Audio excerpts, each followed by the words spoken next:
করতে থাকবে। ওই ফেরেশতা যদি জমিনে কোনো পাহাড়ের মধ্যে আঘাত করত, নিমিষে পাহাড়টা চূর্ণ বিচূর্ণ হয়ে যেত। ফেরেশতা ওই ব্যক্তিকে কিয়ামত পর্যন্ত এমন ভাবে আঘাত করতে থাকবে। তাহলে কথাগুলো বুঝে থাকলে বলুন, কবরের আযাব থেকে পানা চাওয়ার দরকার আছে না নাই? আমার আপনার মধ্যে যদি কবরের ভয় এসে যায়, পরকালীন জীবন ব্যবস্থা সম্পর্কে যদি আমরা একটু সোচ্চার হই, তাহলে আমার আপনার দ্বারা নামাজ ছাড়া সম্ভব হবে নাকি? বলতে হবে, সম্ভব হবে? আমার আপনার দ্বারা হারাম খাওয়া সম্ভব হবে? আমার আপনার দ্বারা অন্যের জমি দখল করা সম্ভব হবে? আমার আপনার দ্বারা কোনো মুসলমানের উপর জুলুম করা সম্ভব হবে? আমার আপনার দ্বারা আমাদের যে মুসলমান ভাইদের উপর অত্যাচার আর নির্যাতন হয়, এটা সহ্য করা সম্ভব হবে? আমার আপনার দ্বারা আমার রাসূলের উপর যে গুস্তাখি করা হয়, এই গুস্তাখি সহ্য করা সম্ভব হবে? কথা বলেন, সম্ভব হবে? তাহলে কবরের আযাব থেকে পানা চাওয়ার দরকার আছে না নাই?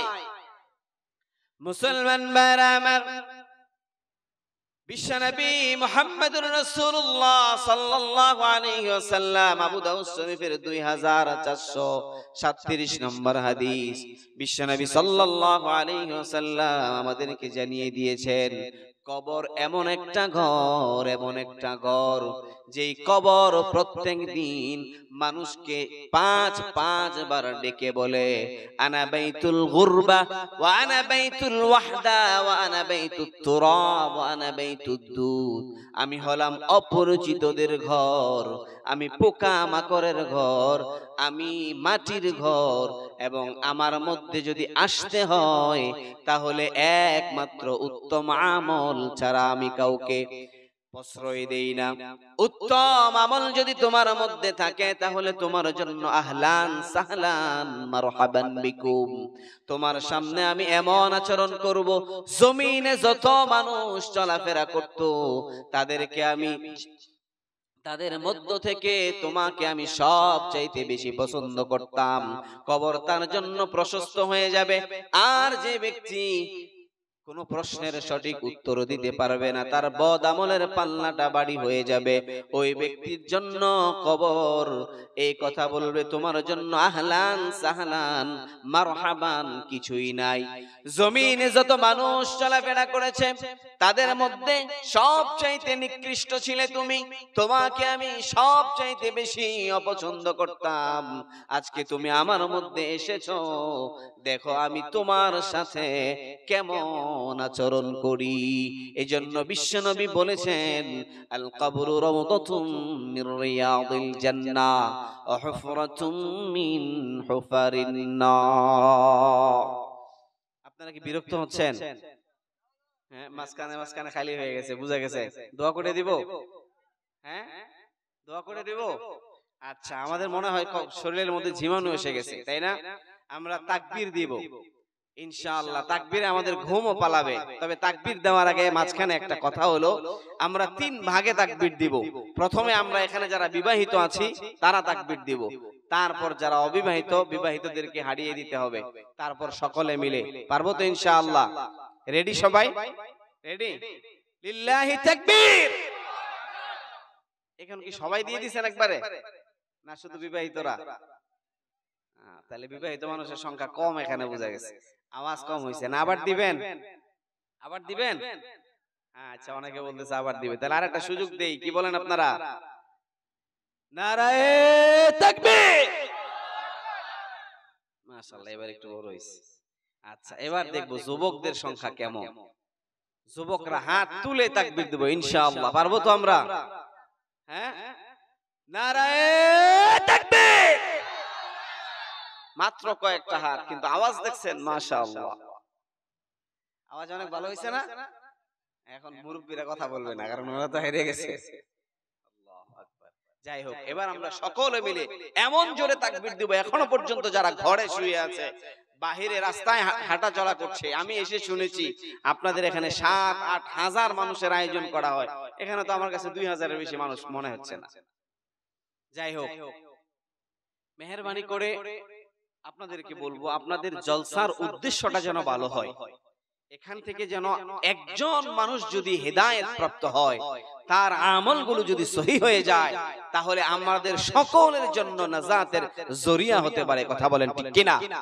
এজন্য আমাদের জলসাগুলোতে আমি আপনাদের স্থানীয় উলামায়ে কেরাম যারা আছে তাদের প্রায় বলি, সব জায়গায় গিয়ে খবর নেই, এবং যারা আলোচনা করে বিশেষ করে তাদেরকে বলে থাকি যে আপনারা আলোচনার, যেমন আমাদের দেশে কোনো মাহফিলে তবারুক নেই, জানেন আপনারা? এবং দেখছেন আমাদের দেশের মাহফিলগুলো প্যান্ডেল কত বড় বড় হয়, 1-1.5 লক্ষ মানুষের ইন্তেজাম হয়, কোনো খাওয়া দাওয়া নাই, সবাই এখানে দিন শিখতে আসে। আমরাও যেন এমনটি করতে পারি, এটা আপনারা চান কি চান না? আমাদের উদ্দেশ্যটা যেন বিরিয়ানি খাওয়া না হয়, উদ্দেশ্যটা যেন খিচুড়ি খাওয়া না হয়, আমাদের উদ্দেশ্যটা যেন নিজেকে ইসলাহ আর পরিবর্তন করা হয়। কথা বলেন ঠিক কিনা? ইন্নামাল আ'মালু বিন্নিয়াত, আমাদের নিয়তকে সহি করতে হবে, তাহলে এই জলসার দ্বারা আমাদের সমাজের বদদিনীগুলো দূর হবে ইনশাআল্লাহ। এখন আপনারা যারা ইন্তেজাম করেন নিজেরাই হিসাব মিলান, কি পরিমাণ প্রত্যেক বছর 6টা 7টা গরু জবাই দিয়ে মানুষদেরকে খাওয়াচ্ছেন, কিন্তু কয়টা মানুষ আজকে এশার জামাতে যতগুলো মানুষ নামাজ পড়েছে, ফজরের জামাতে যদি তার চাইতে একজনও বেশি হয়, আপনাকে ধরে নিতে হবে যে মাহফিল সফল। কথা বলেন ঠিক কিনা? আর যদি এক কাতারের একজনও কমে যায়, বুঝবেন যে এই মাহফিলের চাইতে নামাজের গুরুত্ব বেশি। কথা বলেন ঠিক কিনা? এজন্য মুসলমান ভাইয়েরা আমার, আমি আপনাদেরকে ব্যথা তৈরি করতে চাই, আপনাকে আমাকে দিল থেকে বুঝতে হবে। আল্লাহ রাব্বুল আলামিন কোরআনুল কারীমে আমাদেরকে চমৎকার চমৎকার মেসেজ দিয়েছেন। আল্লাহ বলছেন, মান কানা ইউরিদু হারসাল আখিরা নাজিদ লাহু ফি হারসি ওয়া মান কানা ইউরিদু হারসাদ দুনিয়া নুতিহি মিনহা। যারা আমি আল্লাহ রাব্বুল আলামিনের কাছে আখিরাতের ফসল কামনা করবে, আমি আল্লাহ তাদেরকে আখিরাতও দিব, দুনিয়াও দিব। ওয়ামান কানা ইউরিদু হারসাদ দুনিয়া, আর যারা আমার কাছে দুনিয়া চায়, আমি আল্লাহ নুতিহি মিনহা। এই আয়াতের তাফসীর যখন পড়েছি তখন এতটা বুঝে আসে নাই, এখন মানুষকে বুঝাইতে গিয়ে আল্লাহ তাআলা জিহানে একটা উদাহরণ দাঁড় করিয়েছে, বলবো আপনাদেরকে। আচ্ছা বলেন, আপনাদের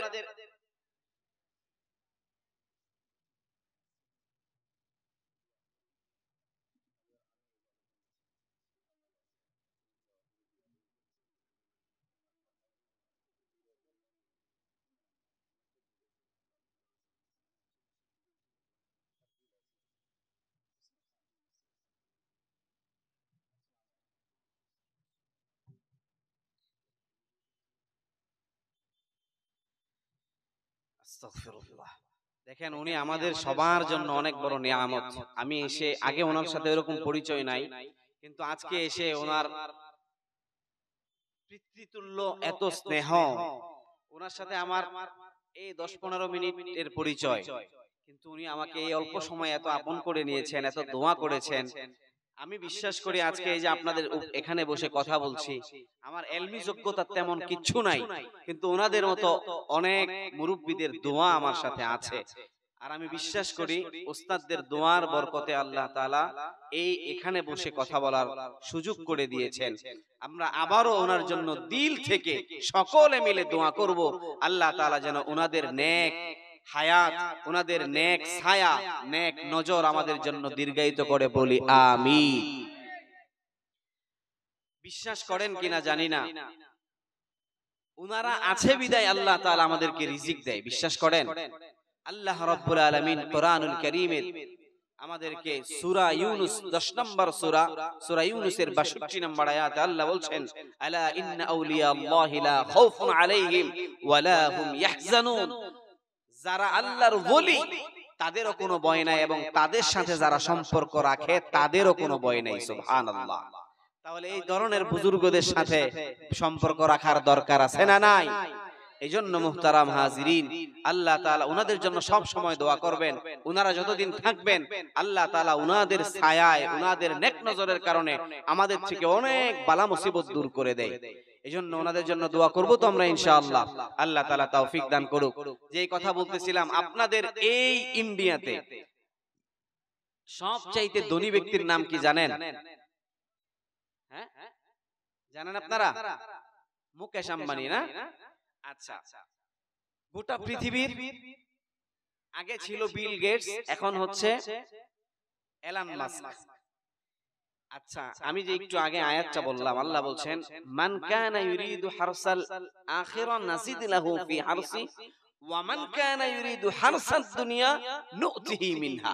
মানে আখিরাত চাইলে আমি আল্লাহ নাজিদ লাহু বাড়িয়ে দিব, আখিরাত তো দিবই, সাথে সাথে দুনিয়াও দিব। আর আল্লাহ বলছেন যে ব্যক্তি দুনিয়া চায় আমি আল্লাহ তাকে নুতিহি মিনহা। আচ্ছা বলেন, মুকেশ আম্বানি ইন্ডিয়ার সবচাইতে 1 নম্বর ধনী, তাই না? এই লোক কি তার সম্পদ বৃদ্ধি করা বন্ধ করে দিয়েছে? বন্ধ করে দিয়েছে। আচ্ছা, উনারটা বাদ দিলাম, উনি বিশ্বের মধ্যে 1 নম্বরে যাইতে পারে নাই, এজন্য উনি বাড়ানোর চেষ্টা করছে।